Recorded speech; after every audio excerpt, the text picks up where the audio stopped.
America Iran जंग 5वें हफ्ते में पहुंच गई है, लेकिन इसका अंत कब होगा इसको लेकर अभी कुछ भी कहना संभव नहीं है।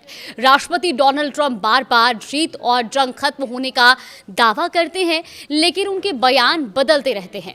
अब 30 दिनों में उन्होंने 12 बार जंग जीतने या खत्म होने का दावा किया, लेकिन बावजूद इसके जंग जारी है।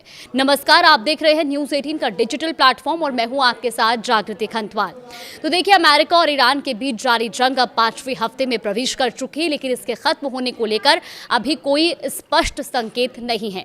एक तरफ युद्ध का दायरा लगातार बढ़ता जा रहा है, तो दूसरी तरफ अमेरिकी राष्ट्रपति डोनाल्ड ट्रंप बार बार ये दावा कर रहे हैं कि जंग जल्द खत्म हो जाएगी। यह अमेरिका पहले ही जीत चुका है।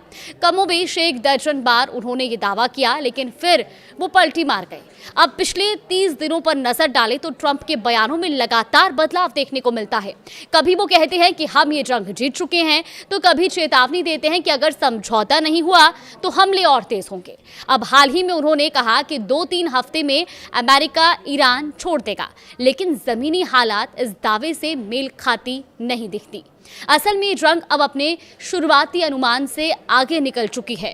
ट्रंप प्रशासन ने शुरुआत में इसे 4 से 5 हफ्तों में खत्म होने वाला ऑपरेशन बताया था और फिलहाल ये 5वें हफ्ते में भी जारी है। अब इस बीच अमेरिका करीब 50,000 सैनिक मिडिल ईस्ट में तैनात कर चुका है, जो इस बात का संकेत है कि हालात उतने आसान नहीं हैं जितना सार्वजनिक बयानों में दिखाया जा रहा है। व्हाइट हाउस की तरफ से भी मिले जुले संकेत मिल रहे हैं।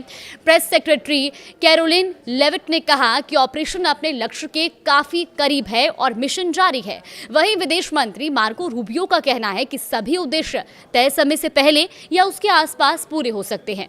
इन बयानों से ये जरूर संकेत मिलता है कि अमेरिका अभी पीछे हटने के मूड में नहीं है। अगर ट्रंप के पिछले बयानों को देखें तो तस्वीर और भी उलझी हुई नजर आती है। 2 मार्च को जब जंग शुरू हुई और कुछ ही दिन हुए थे, उन्होंने इसे पूरी तरह सफल ऑपरेशन बताया था। इसके बाद 9 मार्च को उन्होंने कहा कि हम कई मायनों में जीत चुके हैं, लेकिन साथ ही ये भी जोड़ा कि अभी पूरी जीत बाकी है। उसी दिन उन्होंने ये भी कहा कि जंग बहुत जल्द खत्म हो जाएगी। इसके बाद 11 मार्च को ट्रंप ने दावा किया कि जंग किसी भी समय खत्म हो सकती है, क्योंकि अब निशाना बनाने के लिए ज़्यादा कुछ बचा नहीं है। लेकिन कुछ ही देर बाद उन्होंने ये भी कहा कि हमें काम पूरा करना होगा। 12 और 13 मार्च को भी उन्होंने इसी तरह के बयान दिए, कभी जीत करीब बताई तो कभी कहा कि ये सिर्फ समय की बात है। फिर 24 मार्च को तो ट्रंप ने साफ तौर पर कहा कि हम जंग जीत चुके हैं, लेकिन अगले ही दिन उन्होंने चेतावनी भी दी कि अगर समझौता नहीं हुआ तो अमेरिका ईरान के ऊर्जा और पानी के ढांचों को तबाह कर सकता है।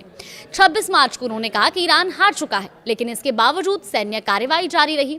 अब इन लगातार बदलते बयानों से ये साफ होता है कि ट्रंप एक तरफ अमेरिकी जनता को ये भरोसा दिलाना चाहते हैं कि ये जंग लंबी नहीं चलेगी, तो वहीं दूसरी तरफ जमीनी हालात उन्हें बार बार अपने रुख में बदलाव करने पर मजबूर कर रही हैं। विशेषज्ञों का मानना है कि रणनीति राजनीतिक और मनोवैज्ञानिक दोनों स्तरों पर काम कर रही है। एक तरफ ये घरेलू समर्थन बनाए रखने की कोशिश है, तो दूसरी तरफ ईरान पर दबाव बनाने की रणनीति भी हो सकती है। लेकिन इसका एक साइड इफेक्ट ये भी है कि इससे जंग को लेकर अनिश्चितता और बढ़ जाती है। फिलहाल अब बार बार ट्रंप के बदलते बयानों को लेकर के आपका क्या मानना है? क्या वाकई में अमेरिका जंग जीतने की ओर बढ़ रहा है, या ये सिर्फ ट्रंप के बदलते बयान है? इसको लेकर हमें कमेंट बॉक्स में जरूर बताएं।